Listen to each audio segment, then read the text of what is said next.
O simbolismo do corpo humano, da árvore da vida ao esquema corporal.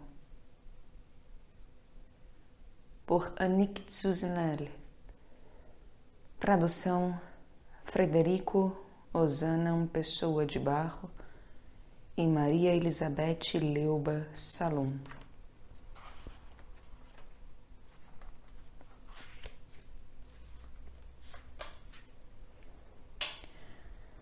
Aviso aos ouvintes.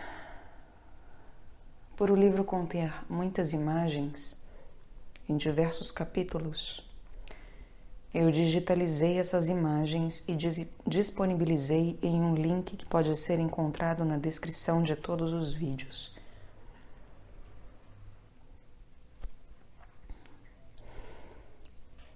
Capítulo 6.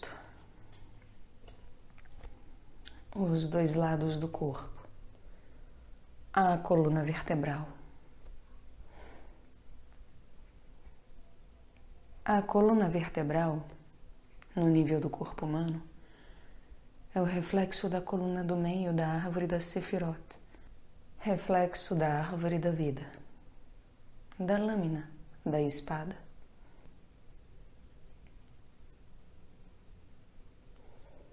Os dois lados do corpo são reflexos da coluna do rigor. À esquerda da misericórdia, à direita, reflexos do conhecimento de Tove Verá, os dois gumes da espada. Comecemos pelo que está mais próximo de nós, pelo mais imediato. Esse aspecto direito da vida. A vida manifesta-se a nós, como vimos, por oposição ou complementaridade. Trevas e luz, silêncio e palavra, frio e calor, feminino e masculino, etc. Essa manifestação é o resultado da obra da criação, cujo objetivo é essencialmente uma separação no sentido distinção a partir da unidade primordial. Vimos também que essa distinção é apenas aparente.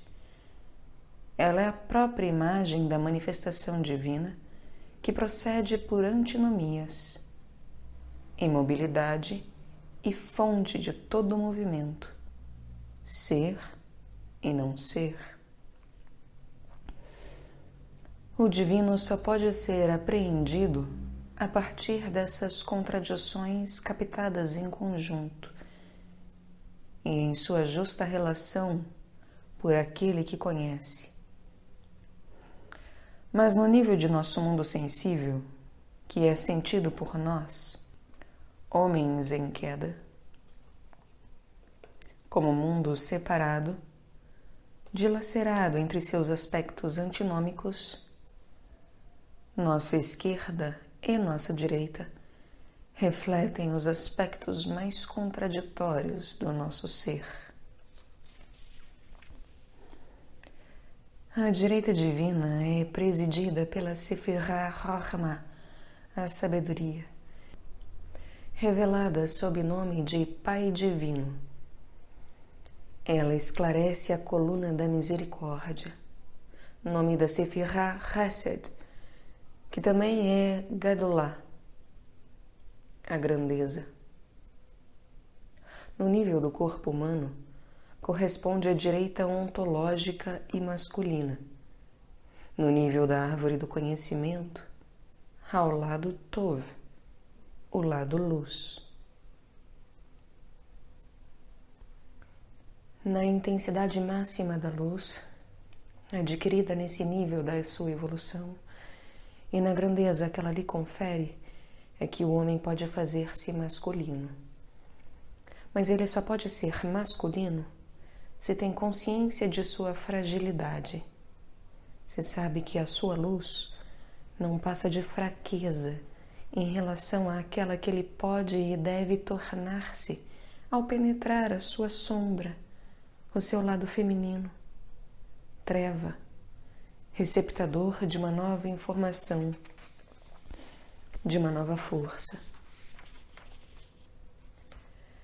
Ser masculino consiste, pois, em reconhecer-se fraco e em fazer-se germe para descer a uma nova terra inferior, a fim de nela germinar uma luz nova e ainda maior. Nisso está a sabedoria. Abre aspas. Quão numerosas são tuas obras, Senhor. Fizeste-as todas com sabedoria. Fecha aspas. Canta o salmista. A imagem da sabedoria divina, o homem só pode construir o seu cosmos interior tornando-se fraco e estando cheio de misericórdia, Hesed, para com a fraqueza dos outros. Ele não pode tornar-se fraco em relação à nova terra, em cuja direção caminha, a não ser porque sabe que é forte em relação àquela que ele acaba de conquistar. Ele não pode tornar-se germe, porque conheceu a grandeza. A esquerda divina é presidida pela Sefirah Binah, a inteligência, revelada sob o nome de Mãe Divina. Ela esclarece a coluna do rigor, nome da Sefirah Din, que também é Geburah, a força. No nível do corpo humano, corresponde à esquerda ontológica e feminina. No nível da árvore do conhecimento, ao lado Ra, ainda não iluminado, lado treva. É no vazio máximo da treva que está o núcleo energético, o nome que participa de Yod-He Vav-He e que é simbolizado apenas pela letra Yod. Cada um dos nossos céus interiores é, no nível energético que lhe é próprio, participação no nome e feito dele nesse grau preciso, rigoroso. O feminino está em cada um de nós. No homem, a força rigorosa feito desse grau de participação no nome Yod-He Vav-He. A força feminina é receptiva à penetração masculina e está à espera dessa penetração. Detentora do nome, ela é, pois, força e conhecimento total. Ela é inteligência, Binah, aquela que, penetrada, irá construir, Banó, o filho, Ben, que é a dimensão do Yod, de Yod-He Vav-He. Em profundidade, a inteligência nada mais é do que uma abertura amorosa que distribui as energias de Yod-He Vav-He à medida que aquele que, participando da sabedoria divina, reconhecendo-se fraco e ignorante, penetra os seus céus interiores. Essa é a ordem ontológica. Mas o drama da queda interpõe-se, perturbando a ordem ontológica. Ao termo desse drama, o homem chegou à ilusão da unidade adquirida na conquista do seu nome, sem ter começado o trabalho dos esponsais interiores. Daí para frente, Adão é revestido de túnicas de pele, voltado ao exterior de si mesmo. Vimos que essa natureza secundária distribui as energias de tal modo que a direita se tornou a esquerda e a esquerda se tornou a direita.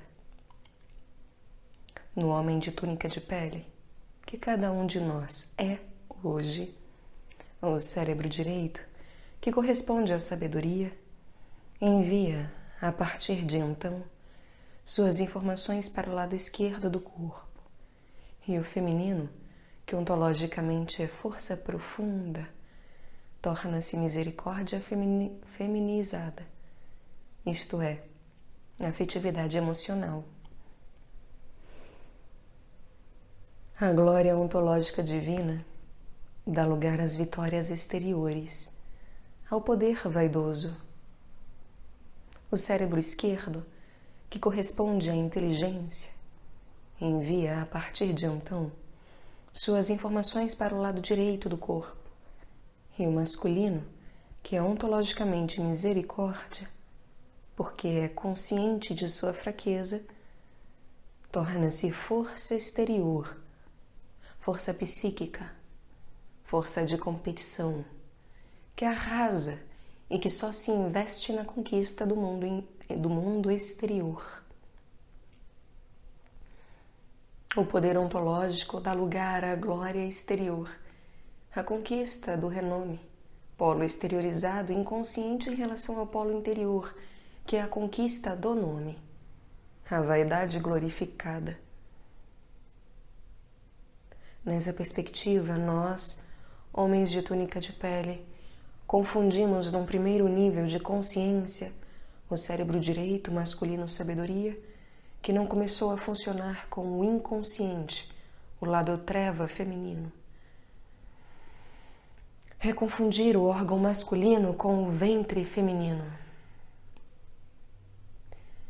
Se este não foi penetrado, é porque o homem ainda não desenvolveu sua sabedoria, seu órgão masculino ontológico, o que deve penetrar as suas terras-céus interiores. Se o cérebro esquerdo feminino se desenvolveu, é porque ele investiu toda a sua inteligência na conquista do mundo exterior e, para fazê-lo, promoveu-a de um falso órgão masculino. Masculinizamos a nossa inteligência, que se tornou agente de penetração em vez de ser penetrada. Nós superdesenvolvemos esse falso masculino com todo o seu cortejo de forças consagradas ao mundo exterior e, negando toda a fraqueza, fizemos vegetar a sabedoria em categorias moralizantes, reconfortantes, feminizando-a. Mas a cada um de nós, no homem, essas duas dimensões, uma ontológica e outra ligada à túnica de pele, coexistem e se superpõem. Os chineses confirmam essa visão. Segundo sua tradição, o corpo energético é, na sua realidade não manifestada, masculino à direita e feminino à esquerda.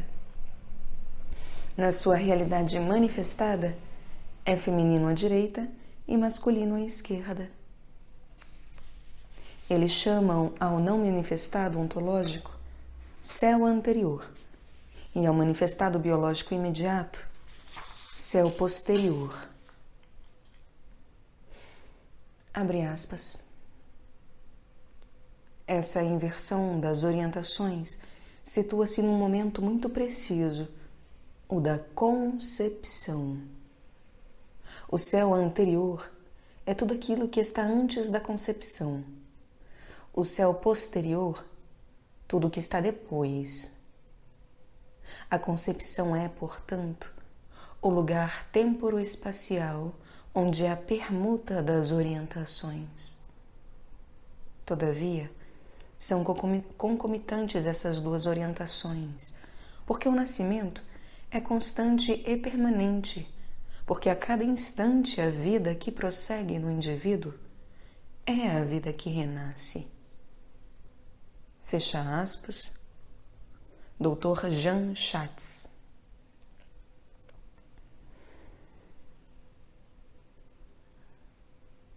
Cristo nos dirá: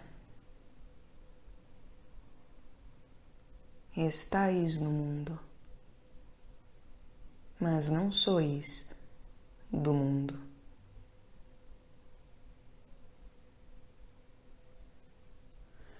Essas duas dimensões serão muitas vezes expressas nos mitos pela presença de gêmeos. As duplas Caim e Abel, ou Jacob e Esaú, são símbolos vivos disso. Ou Jacó e Esaú. Caim e Jacob são homólogos da ontologia do homem.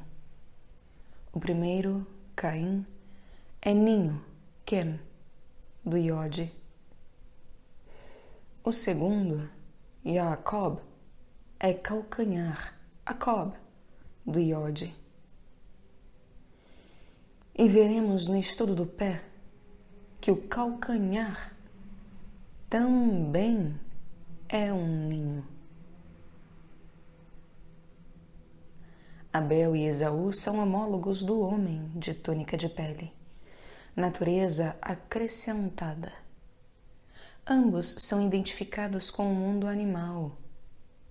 Abel, guardião de rebanhos.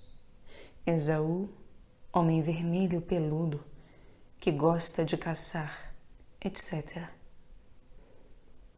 Mas, para cada uma das duplas, os dois homens são irmãos e, a partir de então, a natureza profunda, portadora da deificação no Iode, só poderá realizar-se ao assumir totalmente a túnica animal. O drama de Caim será matar Abel. A grandeza de Jacob será assumir Esaú, cujas energias, o direito da primogenitura, ele não retomará, senão quando estiver em condições de cumpri-las ontologicamente para colocar no mundo o Messias, Yod, Re, Vav, Re.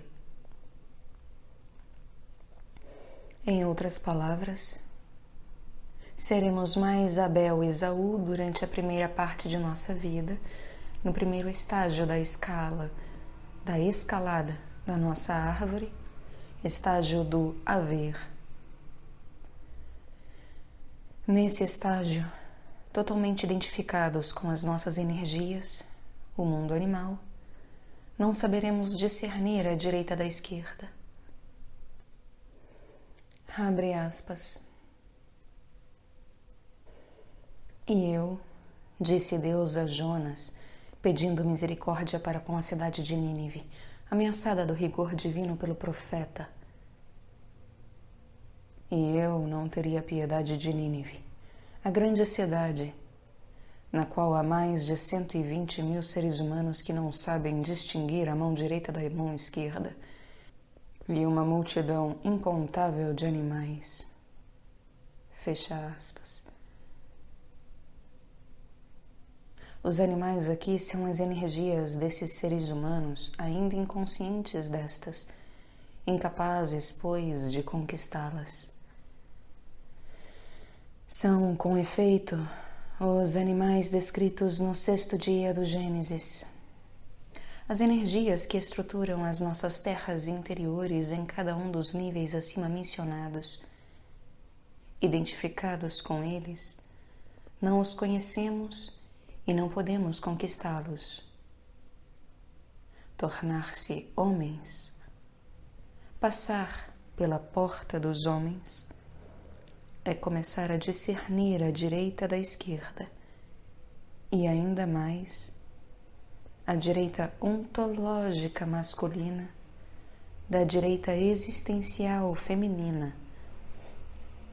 Dou a esse termo existencial seu sentido etimológico, fora do ser, identificando-o com a nossa natureza em queda, a túnica de pele. A esquerda ontológica feminina da esquerda existencial masculina. É entrar, então, no verdadeiro sentido da esquerda, em hebraico small, que pode ser lido Shem El, nome de Elohim, pois a esquerda feminina contém o Iod, nome divino no qual Elohim se esconde, se torna germe no coração de sua criação.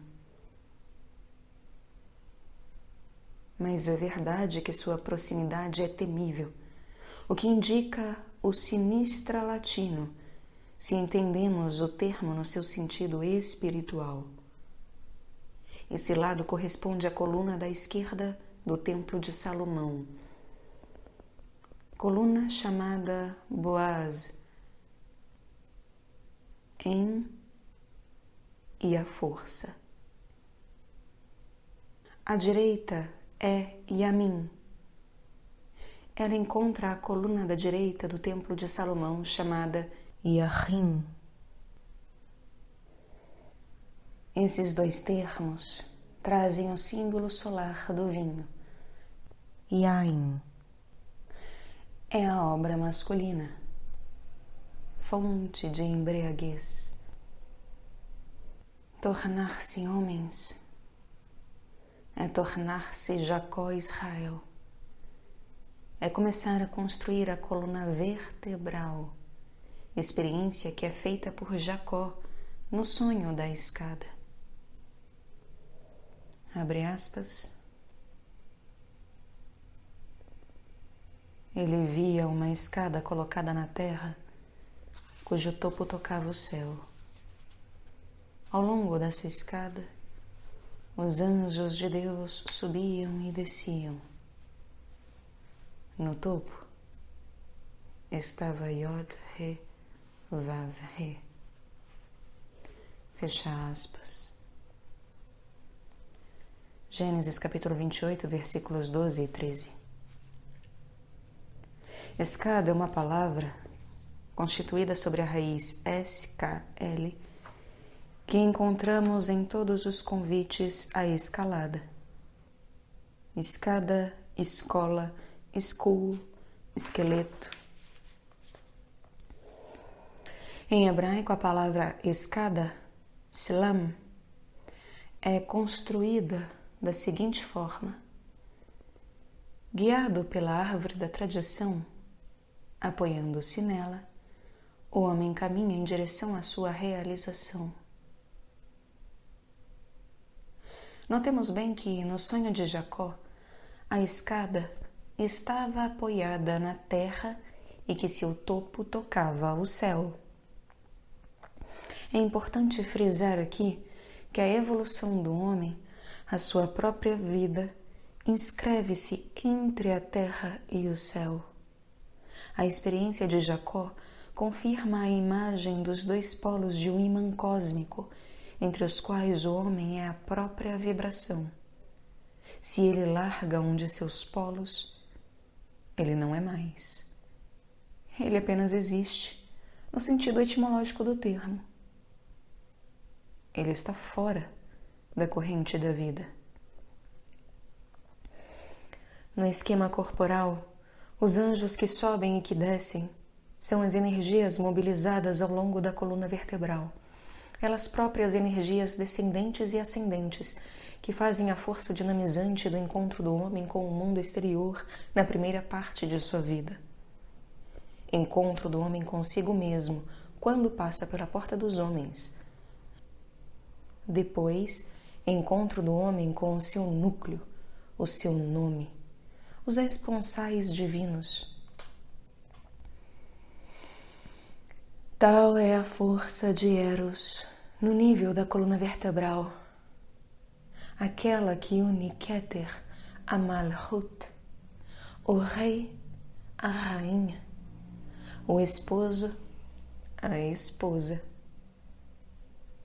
Desde a queda, essa força mobiliza o homem exclusivamente no exterior de si mesmo e mantém no seu primeiro estágio, infantilizando-o. Mas pode também obedecer à voz do esposo, reencontrar o caminho do seu nome e elevar-se como a seiva da árvore rumo ao topo do homem. Cada ser humano frui sua vida mobilizando energias, seja fazendo subir a sua seiva a fim de que sua árvore frutifique, seja gastando-a desde o nascimento, ao pé da árvore, nos rebentos e nos galhos baixos. Se numerosos rituais iniciáticos, e penso muito particularmente naqueles dos xamãs da tradição hiperboreana, incluem simbolicamente a subida de uma escada, outros propõem a subida da árvore. Eles confirmam que é na subida da seiva que reside o próprio sentido da vida do homem, o sentido da misteriosa e perturbadora prova que constitui a passagem na terra entre o nascimento e a morte. Entre dois polos opostos, antinômicos, que são o nascimento e a morte, entre essas duas matrizes, a tradição cristã propunha-nos a própria pessoa de Cristo, que é Ele próprio nos revela o caminho, a vida. Mais adiante ele diz de si mesmo: eu sou a porta. Se ele não disse eu sou a árvore, ele contudo identificou-se suficientemente com a árvore da cruz para que arranquemos desta última o seu segredo. A árvore aparece pela primeira vez no mito bíblico, como já vimos mais acima, sob a forma da árvore da vida e árvore do conhecimento, plantadas no meio do jardim. Quando o homem, no capítulo 3 do Gênesis, é expulso do Éden, os querubins e a espada flamejante guardam a porta do jardim, a fim de que ninguém possa entrar para comer o fruto da árvore da vida. Esse é o início da longa caminhada sem destino do homem sobre a terra. O homem é expulso de si mesmo, expulso de seu eixo divino. Confundido de novo com seu feminino, ele é rejeitado ao pé da árvore, na base da coluna vertebral. As leis que estruturam a criação encontram-se então voltadas contra ele. Ele é advertido por aquilo que se convencionou chamar a maldição divina. Deus então diz a Isha: darás à luz no sofrimento. A expressão no sofrimento é Betsev. Entre os dois Bet, como entre as duas colunas laterais, a coluna do meio, Etz, significa a árvore. Isha representa aqui Adão em sua função feminina. Adão, extirpado da consciência do Iod, é chamado a conceber-se a si próprio, realizando a escalada da árvore ao pé da qual ele caiu. Encontrar novamente a consciência do Iod e conceber-se na dimensão divina permanece sendo a única vocação do homem. No livro do Êxodo, capítulo 3, em que se relata a caminhada do povo de Israel através do deserto, um terceiro símbolo é introduzido, significando a coluna vertebral da humanidade. A, abre aspas, coluna de nuvem que guiava o povo durante o dia, fecha aspas, e que se transformava em, abre aspas, coluna de fogo para iluminar a noite, fecha aspas.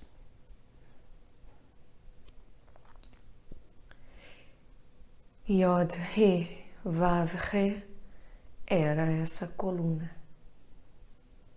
Na escuridão desse longo deserto, que é a nossa passagem pela terra, a nossa coluna vertebral é o guia luminoso daquele que sabe ver, é a ferramenta de quem sabe trabalhar, é o caminho daquele que pode subir. Na Índia, a espinha dorsal chama-se Brahmadanda, ou bastão de Brahma.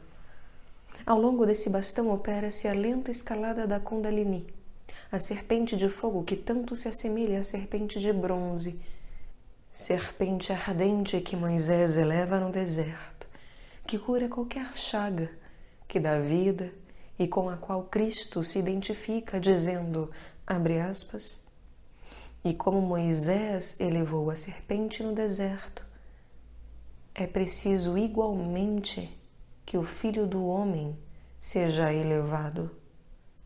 Fecha aspas. João capítulo 3, versículo 14. Nos mistérios cristãos, o Filho de Deus desce, o Filho do Homem sobe. Essa realidade é vivida no cristianismo, no plano da pessoa divina que se deixa captar pela história para elevar o homem à sua deificação. Ela é vivida no hinduísmo, no plano do espírito que se deixa captar pelo corpo para levar este a abrir ao longo da coluna vertebral os chakras, ou centro de forças. Essas forças assim libertadas impregnam de algum modo o ser a fim de elevá-lo, por graus sucessivos, a participar plenamente da energia divina. Os 7 chakras principais sobem da base da coluna vertebral, ou chakra fundamental, até o alto da cabeça, ou chakra coronal, e reencontramos a Sefirot, fundamento e coroa. Entre eles temos o chakra umbilical, o chakra esplênico, ou do coração, ou da laringe, e o chakra frontal. O que nos mitos é escada, coluna ou árvore, o que na tradição chinesa é o Tao, a via, caminho de reunificação dos contrários, é, na tradição cristã, como vimos acima, a pessoa do Cristo, que diz de si mesmo: eu sou o caminho, a verdade e a vida. O que os chineses chamam Yin e Yang, o que os hebreus ou todas as outras religiões chamam energias, princípios, são, nessa mesma tradição, pessoas vivas que encarnam a dualidade. É assim que, nos evangelhos, vemos desenhar-se um afresco de personagens diversos que vêm 2 a 2 rodear o Cristo.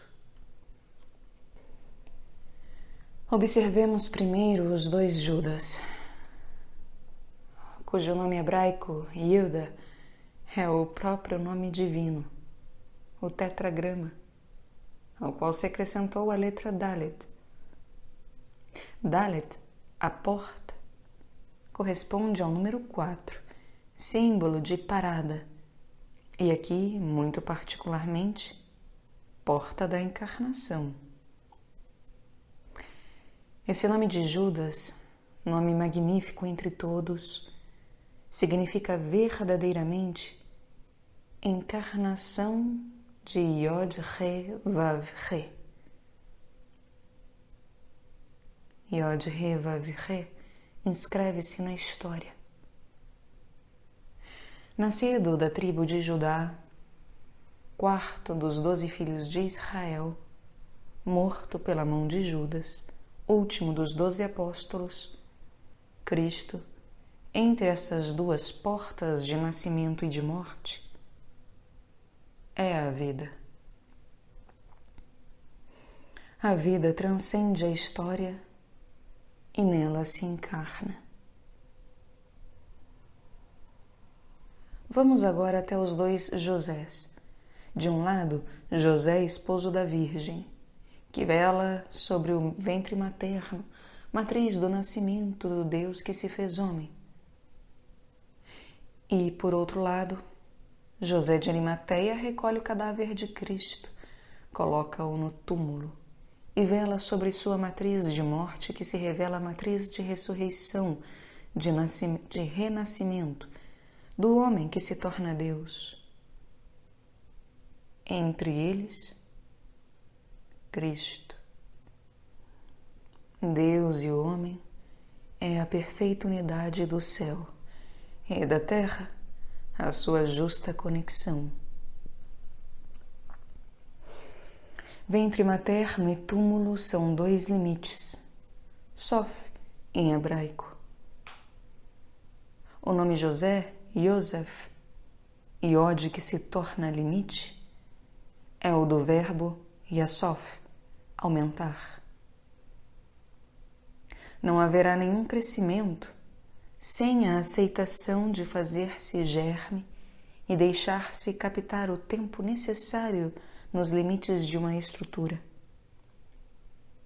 Dos dois lados da cruz, símbolo da árvore da vida, erguem-se as cruzes dos dois ladrões.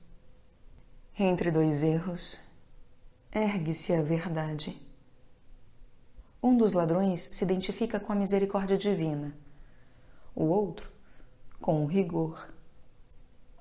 Ao pé da cruz estão Maria e João, arquétipos do feminino e do masculino. Sobre a cruz está aquele no qual não existe nem homem, nem mulher, pois nessa última morte ele reconquistou a unidade. Ao redor do Cristo transfigurado sobre o Monte Tabor aparecem Moisés e Elias. Entre o rigor da lei e o fogo do profetismo, Cristo é a tradição viva. Há, contudo, mais dois personagens nos quais quero deter-me mais longamente. São os dois Joões, João Batista de um lado e João o Evangelista do outro. Na antiguidade, tempo histórico bem anterior ao cristianismo, era venerado o deus Janus, representado sob a forma de uma única cabeça com dois rostos, um de velho, outro de jovem. Ele era festejado nos dois solstícios do ciclo do ano. Veremos depois qual o sentido disso. Esse Janus bifronte simbolizava o tempo, o passado pelo seu rosto de velho, o futuro pelo rosto de jovem. O único rosto que não era e não podia ser representado era o do presente, o inapreensível, o imaterial, o itemporal. Na pessoa de Cristo, o inapreensível deixa-se apreender. O imaterial encarna-se. O presente faz-se realidade. O eterno torna-se histórico. O imortal morre e ressuscita para reintroduzir o homem em sua dimensão divina. Rodeado desses dois Joões, João Batista, o velho homem, o homem de túnica de pele, ele se veste com pele de camelo, e João, o evangelista, o devir, aquele de quem o mestre fala tão misteriosamente, como se a significar que aquele já estava realizado. Cristo é o instante. É no nível do presente que o homem encontra o seu verdadeiro rosto e pode viver a sua medida de eternidade. Na sua dimensão crística, ele sai do tempo estando no tempo. O instante é o ponto crucial do homem. A maior parte dos seres recusa-se a isso, pois o instante é o que existe de mais difícil para se viver. ligado por essência à eternidade, o presente é portador do absoluto. O homem vive essa contradição, que consiste em reivindicar o absoluto e em fugir dele. Ele o reivindica, pois está moldado em sua essência, e foge dele, porque espera que a existência o traga a ele, e porque o procura não dentro de si, mas fora. Ele o espera do tempo, seja do passado, que então idealiza e no qual se refugia, é a atitude de muitos velhos, seja no futuro, que no seu entender o encherá do absoluto. É a atitude do jovem e de muitos dentre nós que vivemos sempre projetados para a frente. Quando um instante, em seu aspecto temporal, lhe proporciona uma alegria, então ele pede que o tempo tenha valor de eternidade. Ó tempo, suspende o teu voo, canta o poeta.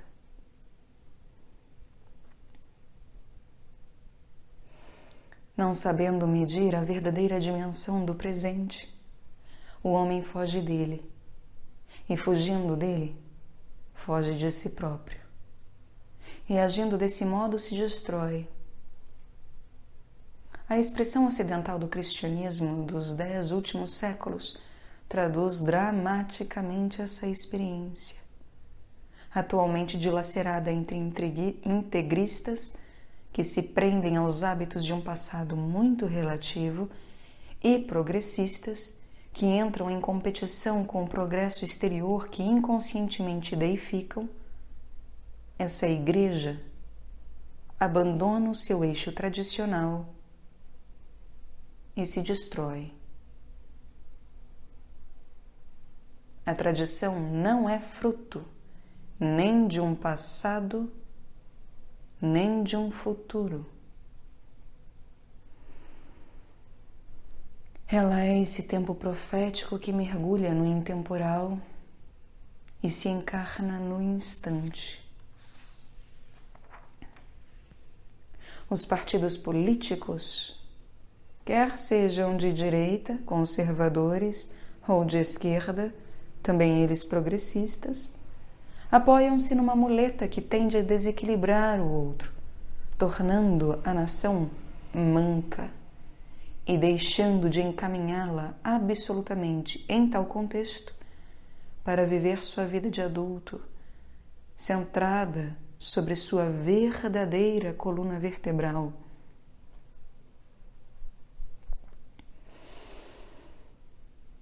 Voltando ao nosso esquema corporal, é-nos fácil ler em seu lado direito feminino, o da permanência, a origem, o antigo. Em seu lado esquerdo masculino, o do movimento, o futuro. Somente a coluna vertebral, encarnando o instante, germe de transcendência das antinomias, é a vida, é a via que leva o homem, ou o grupo, ou a nação, ou a própria humanidade em sua totalidade, apoiada no eixo de seu ser essencial, espiritual e divino. O homem, sem viver esse eixo, se desinsere da vida e se deixa devorar pelo tempo.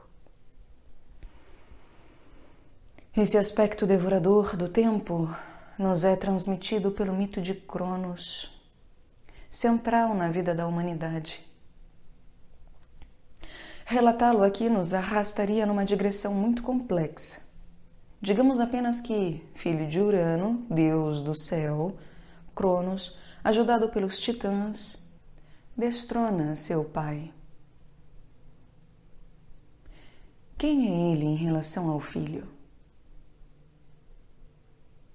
O tempo diante da eternidade. Ele preside ao nosso nascimento, ao nosso amadurecimento, à nossa morte. Ele é a continuidade, a sucessão, o encadeamento, a repetição no que se relaciona com a eternidade. Vemos então Cronos devorar todos os seus filhos. Cada instante se anula, devorado que é pelo futuro, que por sua vez é imediatamente transformado em passado.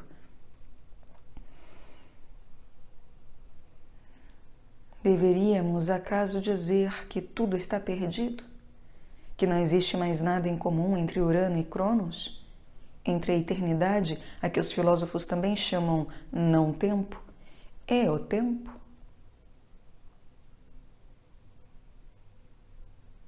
O mito continua a nos ensinar.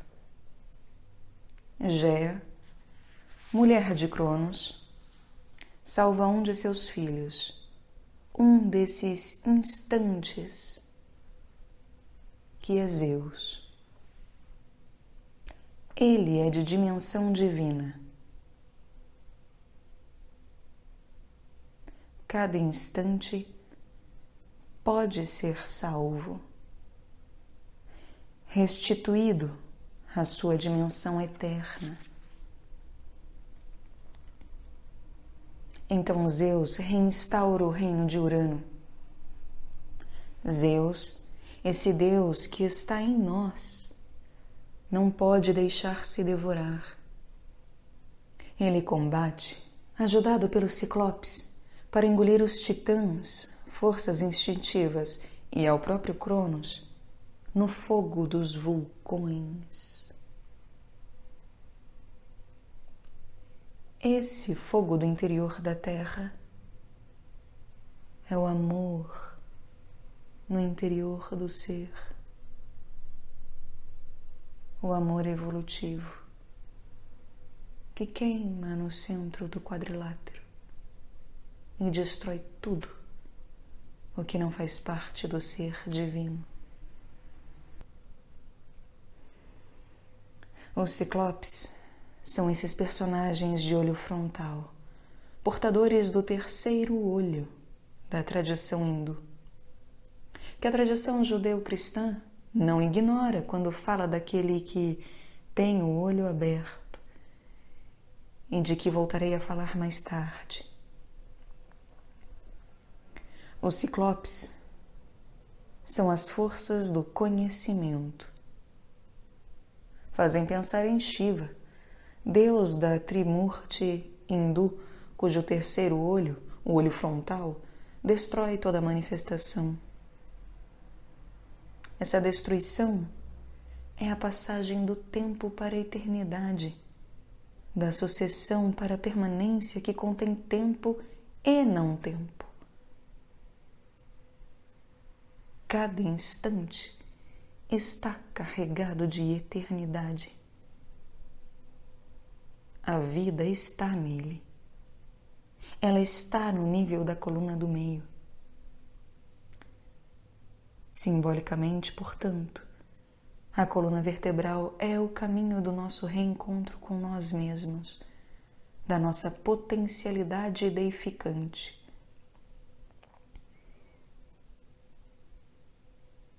Coluna do meio, ela é lugar do Mi, lugar do reencontro do Ma e do Mi, porque é lugar do reencontro e do casamento da direita com a esquerda, do masculino com o feminino em nós, do realizado com o ainda não realizado.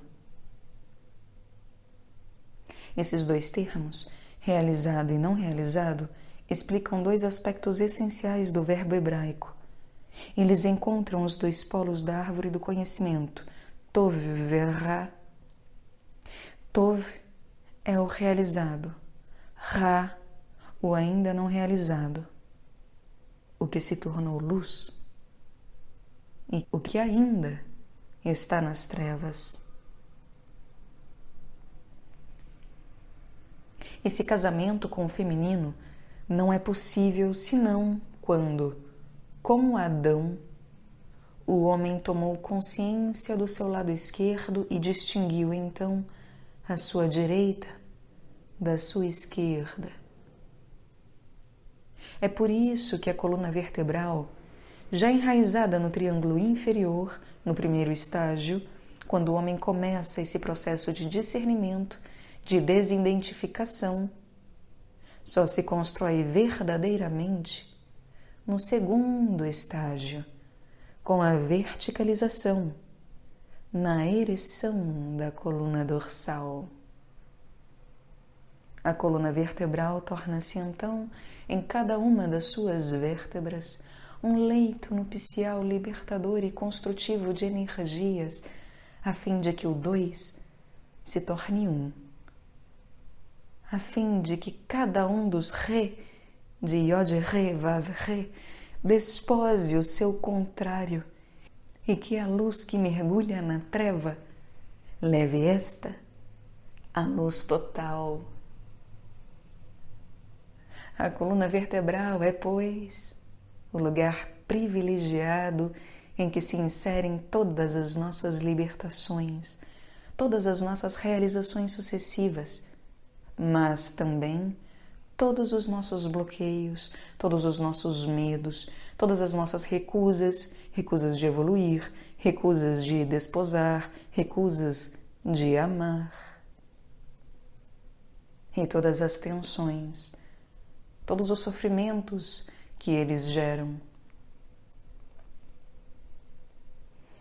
A coluna vertebral insere também os sofrimentos necessários, aqueles dos nossos partos. Discernir os sofrimentos patológicos dos sofrimentos iniciáticos deveria ser o papel do verdadeiro médico. Voltarei a este assunto mais tarde.